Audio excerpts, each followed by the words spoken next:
एक छोटी सी बहस और एक छोटी सी फाइट। इस बहस से सुलझाने के लिए एक बड़ा भाई अपने छोटे भाई के लिए स्टैंड लेने आता है। उसने सोचा कि मैं इन दोनों बच्चों को समझा दूंगा और बात यहीं ख़त्म हो जाएगी। बट उसे पता नहीं था कि वो एक जानलेवा ट्रैप के अंदर फंसने जा रहा है। तो आज हम देखते हैं एक ऐसा ही केस जिसमें एक स्कूल गोइंग बॉय बन गया विक्टिम। सिर्फ उसका इतना ही कसूर था कि वो अपने छोटे भाई के लिए एक स्टैंड लेने गया था। चलिए हम देखते हैं द नयन संतानी केस। तो चलिए शुरू करते हैं। नयन संतानी क्लास 10th का एक स्टूडेंट था। एक ब्राइट लड़का, फ्रेंडली नेचर, लेकिन ट्रेजेडी की कहानी यहीं से स्टार्ट होती है, उसके यंगर ब्रदर से। एक जूनियर स्टूडेंट के साथ झगड़ा हुआ था नयन के छोटे भाई का। उस लड़ाई में ताने, धक्का मुक्की और ईगो का क्लैश हुआ। जब बात नयन तक पहुंची तो उसने डिसाइड किया कि वो जूनियर से आराम से बात करेगा। सोचो, एक बड़ा भाई जो अपने छोटे भाई के लिए स्टैंड लेने गया, क्योंकि घर में हर भाई वही करता है। पर उसे क्या पता था कि उसके साथ क्या अनहोनी घटना घटने वाली है। 19 अगस्त 2025 स्कूल की छुट्टी होते ही नयन वो जूनियर के साथ बात करने गया।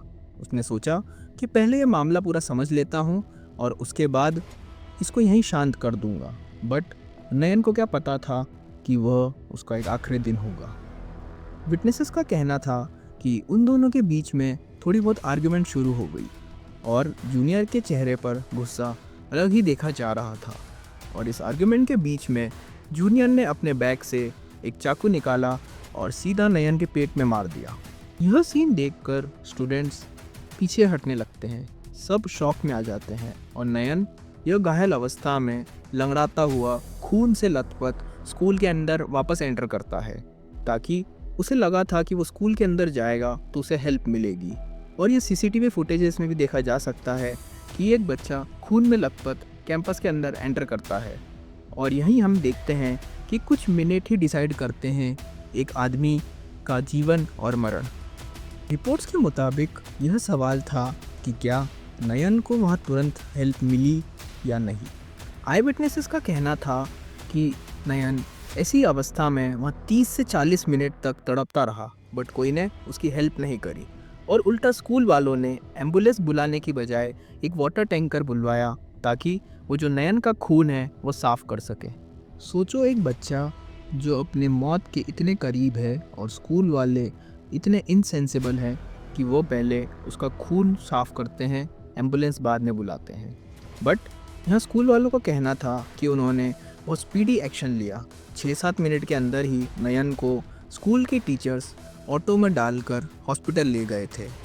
बट अब ये दो कहानियों में से कौन सी सच है और कौन सी झूठ, यह हम क्या बोल सकते हैं।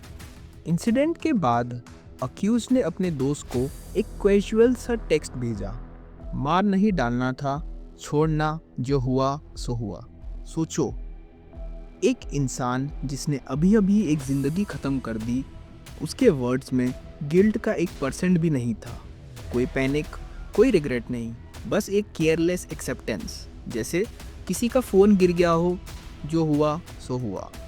और यहाँ सबसे बड़ा शौक आता है, स्टैबिंग के तुरंत बाद वो लड़का सीधा ट्यूशन क्लास चला गया। इमेजिन करो, एक तरफ एक फैमिली अपने बेटे को हॉस्पिटल ले जाने की रेस में थी और दूसरी तरफ यह लड़का एकदम नॉर्मल स्टूडेंट्स की तरह नोटबुक और पेन लेकर क्लास में बैठा था।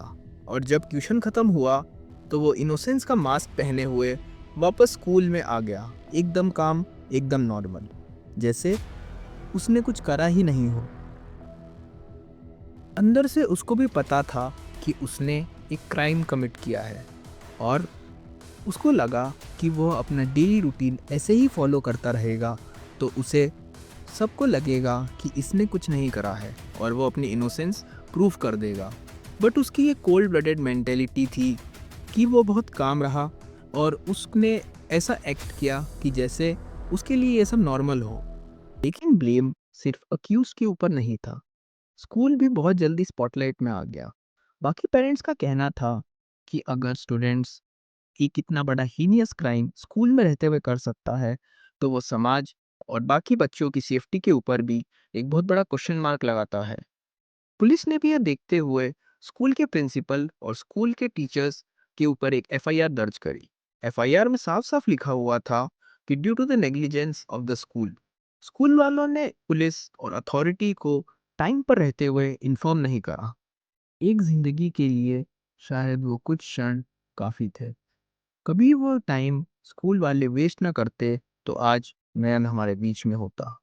और फिर आता है वो वाटर टैंकर की कहानी। रिपोर्ट्स के अकॉर्डिंग स्कूल वालों ने एम्बुलेंस बुलाने की बजाय एक वाटर टैंकर मंगवाया ताकि वो नयन का खून साफ कर सके। और स्कूल वालों को ऐसा लगा कि वो यह करने से अथॉरिटीज की आंखों से बच सकते हैं। यह केस देखते हुए अहमदाबाद के पेरेंट्स का गुस्सा फट पड़ा। रोड्स पर उनकी आवाज गूंज रही थी, अगर स्कूल सेफ नहीं तो हम अपने बच्चों को कहाँ भेजें। यह सिर्फ नयन संतानी का केस नहीं रहा, यह हर पेरेंट का एक नाइटमेयर बन गया। एक ऐसा नाइटमेयर जिसमें क्लासरूम, जो एक सेफ हाउस होना चाहिए था, एक बैटल ग्राउंड बन गया।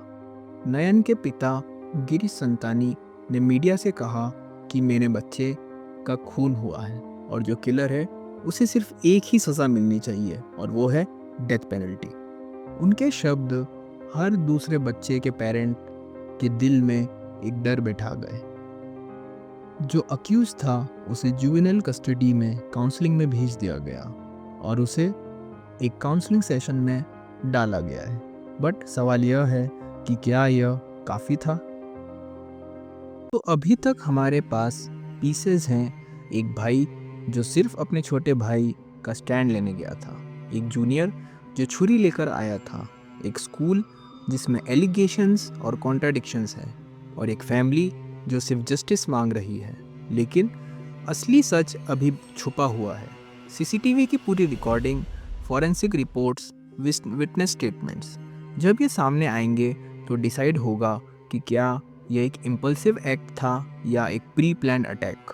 तो दोस्तों, यह थी एक बड़े भाई की कहानी जो सिर्फ अपने छोटे भाई के लिए एक स्टैंड लेने गया था। बट उसे क्या पता था कि वह उसकी ज़िंदगी का एक आखिरी दिन बन जाएगा। तो दोस्तों, यह केस हमें रिमाइंड करवाता है कि छोटी सी ईगो की वजह से कैसे दूसरों की ज़िंदगी बर्बाद हो सकती है।